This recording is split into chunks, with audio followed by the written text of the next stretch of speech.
Hello my dear friends, welcome to your YouTube channel AP online classes. जैसा कि पिछले video हम लोग अध्ययन किए थे समांतर वेट संधारित्र के बारे में, आज हम बात करेंगे समांतर वेट संधारित्र की धारिता के बारे में जब दोनों प्लेटों के बीच में आंशिक रूप से कोई डाइलेक्ट्रिक स्लैब अर्थात परावैद्युत पदार्थ रखा गया हो। तो देखें आपका समांतर वेट संधारित्र क्या होता है। क्योंकि हम जानते हैं समांतर वेट संधारित्र में दो प्लेटें होती हैं, अनंत विस्तार की दो प्लेटें होती हैं जिनके बीच का डिस्टेंस बहुत कम होता है।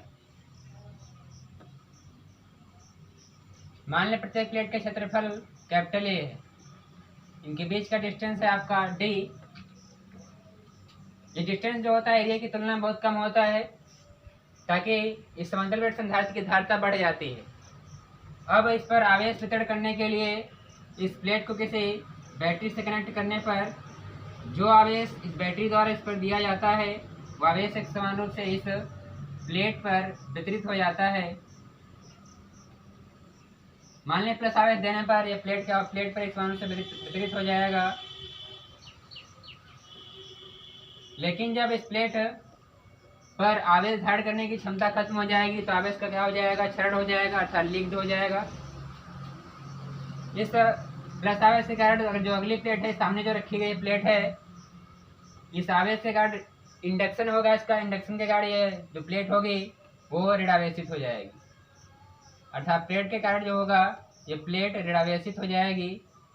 इस प्लेट के बाहरी सिरे पर उपस्थित आवेश को निरावेशित करने के लिए इस प्लेट को पृथ्वी से भूसंपर्कित कर दिया जाता है। अब कह रहा है इसमें समांतर वेट संधारित्र की धारिता याद करनी है जब दोनों प्लेटों के बीच में आंशिक रूप से कोई डाइलेक्ट्रिक स्लैब अर्थात परावैद्युत पदार्थ रखा गया हो। परावैद्युत पदार्थ क्या होता है? परावैद्युत पदार्थ जो होता है मटेरियल होता है, इंसुलेटर के समान होता है, लेकिन अपने में इलेक्ट्रिक फील्ड को क्रिएट होने देता है। ये हो जाएगा आपका कोई डाइलेक्ट्रिक स्लैब इन दोनों प्लेटों के बीच में रखा गया है। इस डाइलेक्ट्रिक स्लैब का डाइलेक्ट्रिक कांस्टेंट कैपिटल के है, अर्थात इस परावैद्युत का परावैद्युतांक कैपिटल के है तथा इसकी मोटाई जो आपका डाइलेक्ट्रिक स्लैब रखा गया इसकी मोटाई स्मॉल टी है। क्योंकि हम देख रहे हैं दोनों प्लेटों पर प्लस इस आवेश के कारण इसमें एक इलेक्ट्रिक फील्ड स्थापित होगा, अर्थात जब ये आपका डाइलेक्ट्रिक स्लैब नहीं रखा गया हो तो उसके पहले आपका एक इलेक्ट्रिक फील्ड स्थापित हो जाएगा प्लस से माइनस की ओर, अर्थात इधर से इधर की ओर इन दोनों प्लेटों के बीच में। जब इसमें इस इलेक्ट्रिक फील्ड में किसी डाइलेक्ट्रिक स्लैब को रखा जाएगा अर्थात परावैद्युत पदार्थ को रखा जाएगा, क्योंकि हम जानते हैं एक मटेरियल है, मटेरियल में क्या होते हैं, इलेक्ट्रॉन्स एटम्स होते हैं, जिससे इसका क्या हो जाएगा, पोलराइजेशन हो जाएगा। तो पोलराइजेशन होगा तो इस जो आपका डाइलेक्ट्रिक स्लैब है इसमें उपस्थित जो निगेटिव आयंस अर्थात धनात्मक आवेश जो होगा वो ऋणात्मक आवेश की ओर आकर्षित हो जाएगा और जो आपका ऋणात्मक आवेश होगा वो धनात्मक आवेश की ओर आकर्षित हो जाएगा। अर्थात इसमें जो पोलराइजेशन होने के कारण इसमें उपस्थित प्लस आवेश जो होगा वो माइनस की तरफ अट्रैक्ट हो जाएगा और जो आपका प्लस आवेश होगा वो माइनस की तरफ अट्रैक्ट हो जाएगा। अब इस आवेश के कारण यहाँ पर इस डाइलेक्ट्रिक स्लैब में भी एक इलेक्ट्रिक फील्ड स्थापित होगा। यदि इसमें उपस्थित इलेक्ट्रिक फील्ड को ई मान लें और यहाँ पर जो आपका वायु में है इलेक्ट्रिक फील्ड उसको ई नॉट मान लें, दो इलेक्ट्रिक फील्ड हो जाएंगे ई और ई नॉट। इसमें इलेक्ट्रिक फील्ड की डायरेक्शन जो होगी वायु में इलेक्ट्रिक फील्ड की डायरेक्शन के अपोजिट होगी। हमको निकालनी है धारिता, तो C इक्वल टू फार्मूला होता है C equal to Q upon B। C है कैपेसिटेंस, Q है चार्ज, B है पोटेंशियल। जब इन दोनों प्लेटों के बीच का डिस्टेंस D हो, इलेक्ट्रिक फील्ड E हो, तो E इक्वल टू फार्मूला होता है B अपॉन D। यहाँ से B का मान निकालें तो B इक्वल टू हो जाएगा आपका B equal to E into D। यहाँ पर दो पोटेंशियल होंगे। पहला पोटेंशियल का हो जाएगा एयर गैप में आपका जो पोटेंशियल होगा यदि इसको B1 मान लें और इस डाइलेक्ट्रिक स्लैब में पोटेंशियल को B2 मान लें तो पोटेंशियल दो हो जाएंगे, B इक्वल टू हो जाएगा, क्योंकि हम जानते हैं टोटल पोटेंशियल ऐड होता है तो B इक्वल टू हो जाएगा B1 प्लस B2। पहले निकालेंगे potential due to air gap. Air gap कहाँ से कहाँ तक होगा, टी मोटाई का आपका डाइलेक्ट्रिक स्लैब रखा गया है डी आपका दोनों प्लेटों के बीच का डिस्टेंस है, हमको निकालना है एयर गैप, ये वाला गैप और ये वाला गैप। तो डी में से टी घटा देंगे तो आपका ज्ञात हो जाएगा एयर गैप। यहाँ पर निकालेंगे पोटेंशियल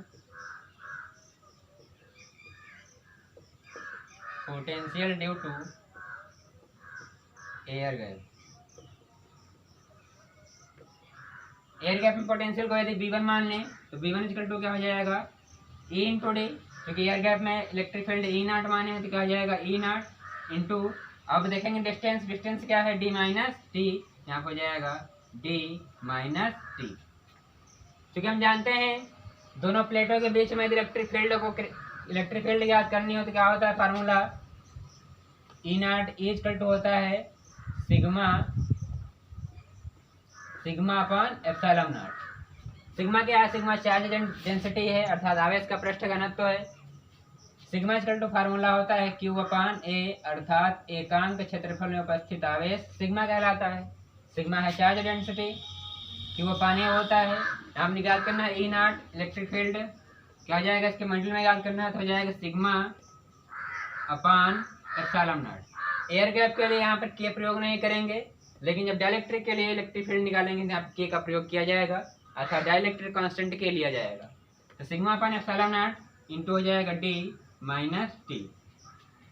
सिग्मा आपका चार्ज डेंसिटी, हम सिग्मा का मान जानते हैं क्यू अपॉन ए होता है तो यहाँ पर जाएगा Q upon A epsilon naught D minus T. जो जाएगा आपका potential due to air gap V1 हो जाएगा। इसी प्रकार हम निकालेंगे potential due to dielectric slab अर्थात पोटेंशियल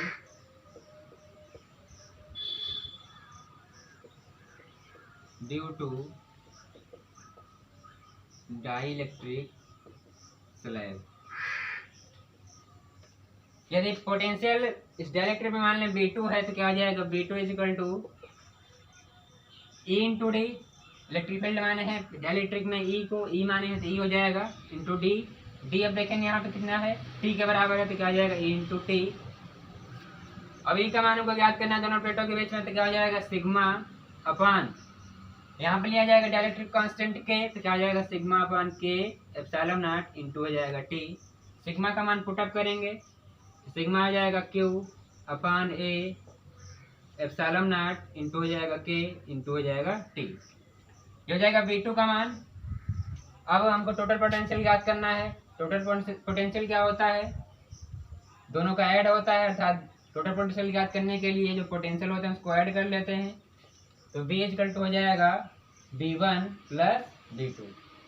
V इक्वल टू हो जाएगा V1 प्लस V2। V1 का मान Q upon epsilon naught D minus T, Q upon A epsilon naught D minus T plus V2 का मान देखेंगे V2 दिया गया Q upon A K epsilon naught into T, Q upon A K epsilon naught into T. ऐसे जो common ले लेंगे equal to हो जाएगा Q upon A epsilon not common हो जाएगा, अंदर बचेगा आपका डी माइनस टी प्लस हो जाएगा आपका यहाँ Q अपॉन एप्सिलॉन बाहर गया तो यहाँ बचा T अपॉन के। जो हो जाएगा आपका टोटल पोटेंशियल B का मान अर्थात कुल विभव B हो जाएगा दोनों प्लेटों के बीच में। हमको याद करना है कैपेसिटेंस से इक्वल टू फार्मूला आता है Q अपॉन ए, Q अपॉन B होता है, Q अपॉन B हो जाएगा। Q अपॉन B का मान पुटअप करेंगे, B यहाँ पर दिया गया है Q upon A epsilon not यहाँ पर जाएगा D minus T plus T upon के। Q से Q कैंसिल हो जाएगा, फार्मूला आ जाएगा आपका A epsilon not upon D minus T plus हो जाएगा टी अपॉन के। हो जाएगा कैपेसिटेंस C का मान जब दोनों प्लेटों के बीच में आंशिक रूप से डाइलेक्ट्रिक स्लैब अर्थात परावैद्युत पदार्थ रखा गया हो। आज में कुछ कंडीशन से देखेंगे। पहली कंडीशन क्या हो जाएगी, जब दोनों प्लेटों के बीच में पूरे गैप में डाइलेक्ट्रिक स्लैब को रख दिया जाए। सेकंड कंडीशन हो जाएगी जब दोनों प्लेटों के बीच में एयर गैप हो, और थर्ड कंडीशन हो जाएगी जब दोनों प्लेटों के बीच में डायरेक्ट्री के रूप में कोई धातु की पट्टी रखी गई हो। तो फर्स्ट कंडीशन है आपकी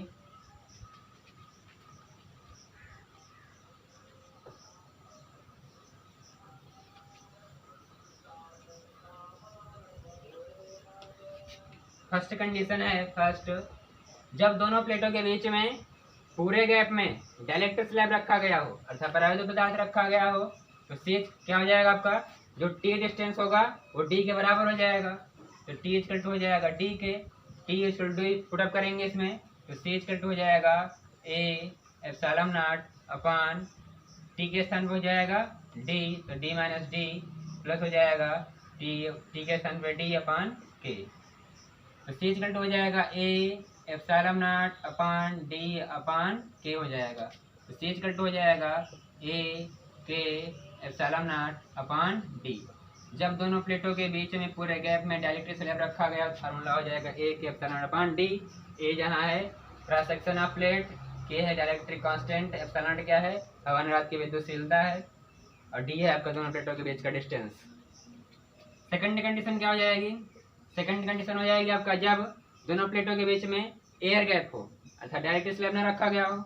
एयर गैप ले क्या हो जाएगा, सी इक्वल टू हो जाएगा A epsilon naught upon D minus T plus T upon K. इसमें देखेंगे जब एयर गैप होगा तो टी का मान क्या हो जाएगा, शून्य हो जाएगा क्योंकि डायरेक्ट की मोटाई नहीं होगी।